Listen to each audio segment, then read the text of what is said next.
Today, sa Power ng Pinoy, 3 PhilAm members of the Philippine National Gymnastics Team competing for the love of their country. Ria Recinto and John Nathan and Christian Monteclaro.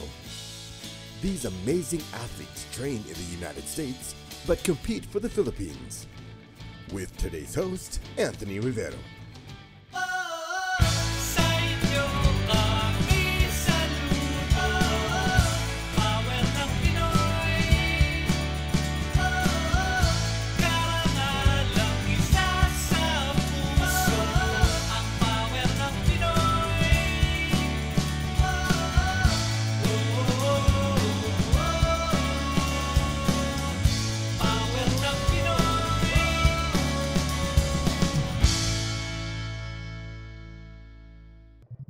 Welcome to another inspiring episode of Power ng Pinoy.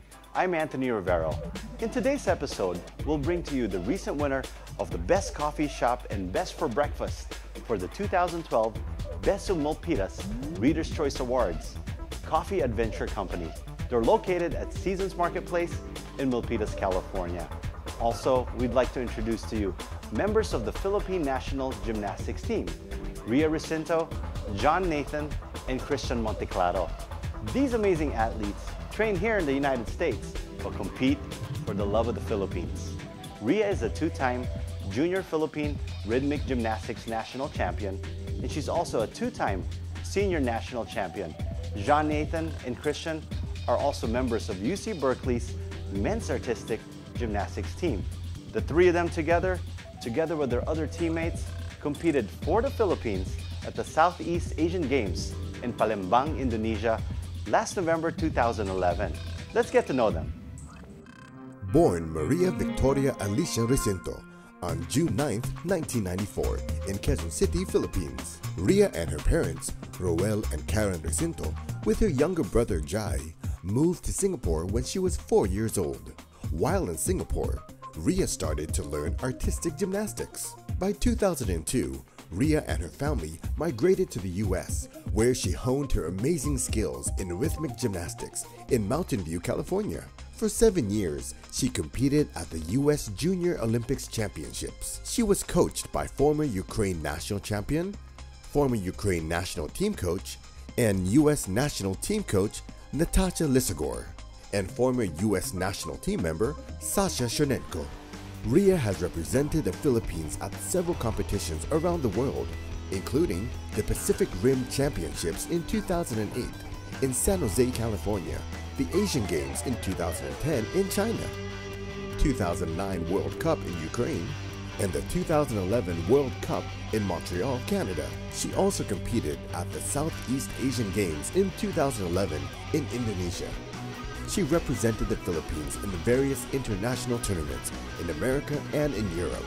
Ria is a 2-time Philippine Junior National Champion, 2-time Philippine Senior National Champion, and placed in Northern California State Champion and Region 1 Championships from 2007 through 2010. She also trained with the Russian national team in Croatia in the summers of 2010 and 2011.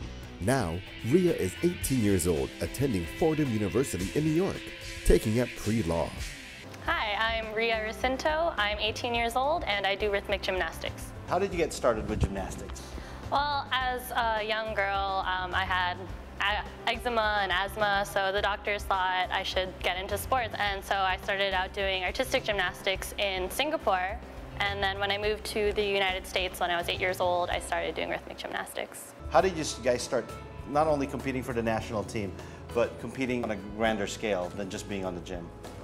Well, when you're first starting out, for me, I was level 5. I was competing nationally, just for myself, for my gym.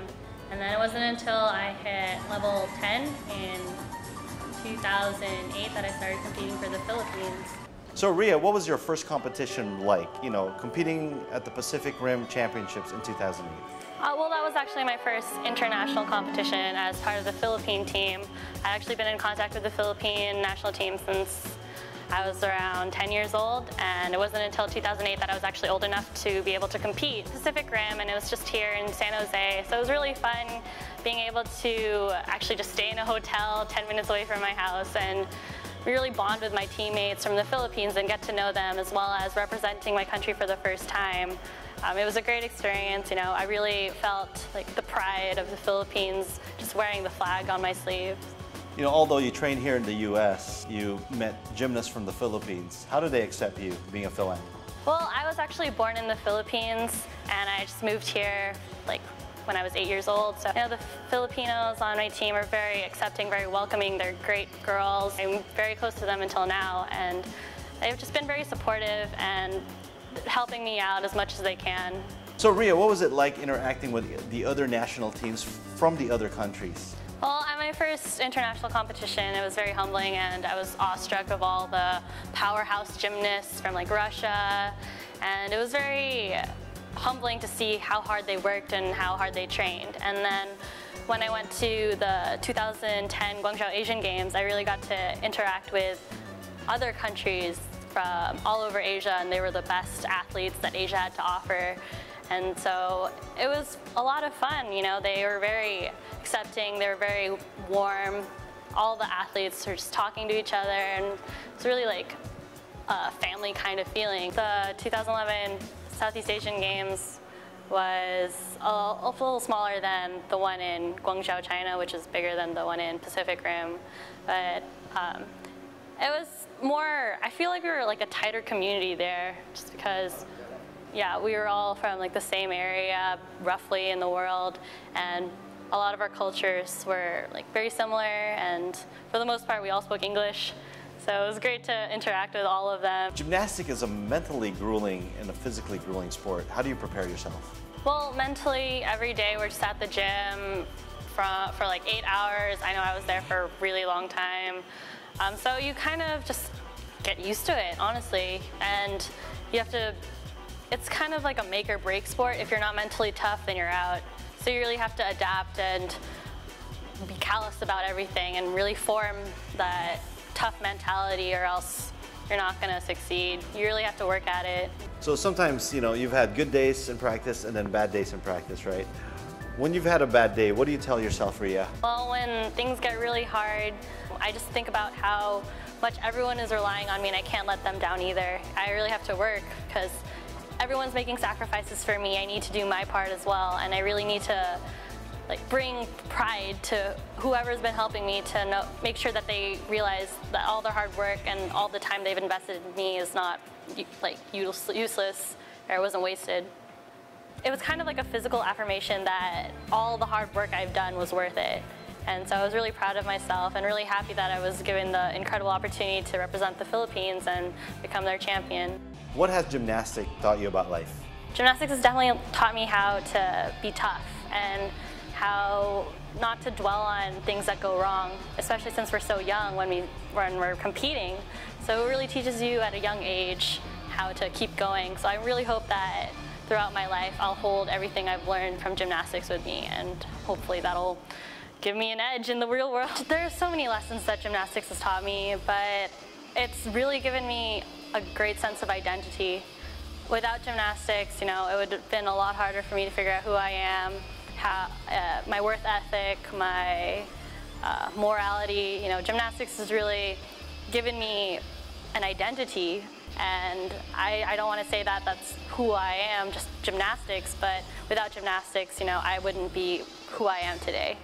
Touching upon sacrifices, tell me about sacrifices that your family has done just to give you this opportunity that's pretty much a once-in-a-lifetime opportunity. Nothing that I've done could have been possible had it not been for my parents. My parents have made a lot of sacrifices over the years, and I'm truly grateful for everything they've done. I can't even imagine what they've had to give up for me. You know, my mom used to bring me to practice all the time. My dad's working all the time just so we could, you know, support us financially. And my dad actually had to move back home to the Philippines a couple of years ago, and that was all sacrifice for our family. And so nothing that I've done could have been possible without them. So I really owe a lot of my success to them. So Ria, I know the Philippines as a national team, we have scarce resources, if not support. How have you fought through that, and you know, with limited resources? Well, once you become part of a national team, once you start representing a country, it's not about you anymore.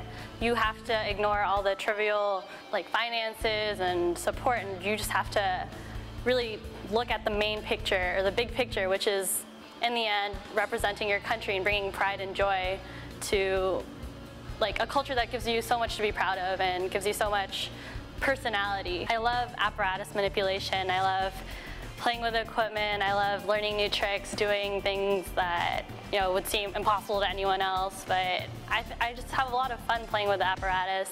So how has being Filipino affected your mentality and your vision for your life? Well, there's so much to be proud of. Like I remember in the 2010 Guangzhou Asian Games, we had volunteers from China, right? And so the volunteers were assigned to countries based off of their language capabilities.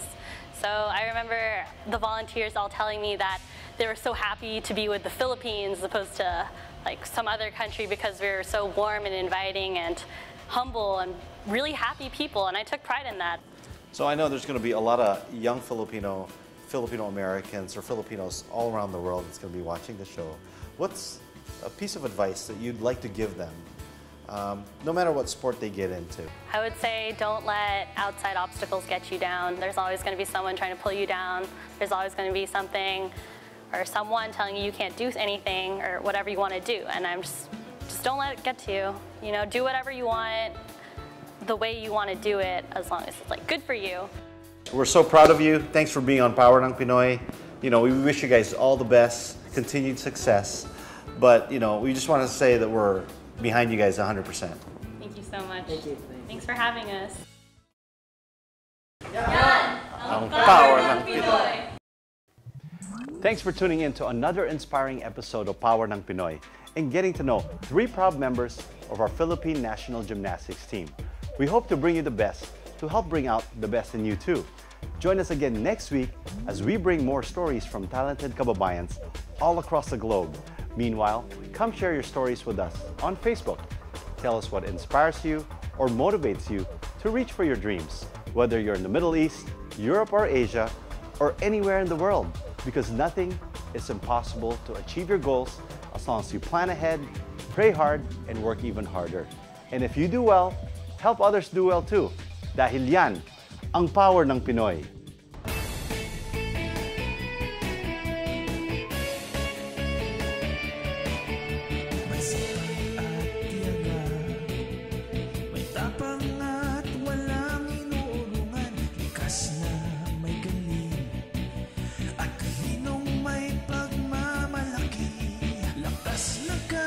Sa puso, puhunay pawis at dugo, saan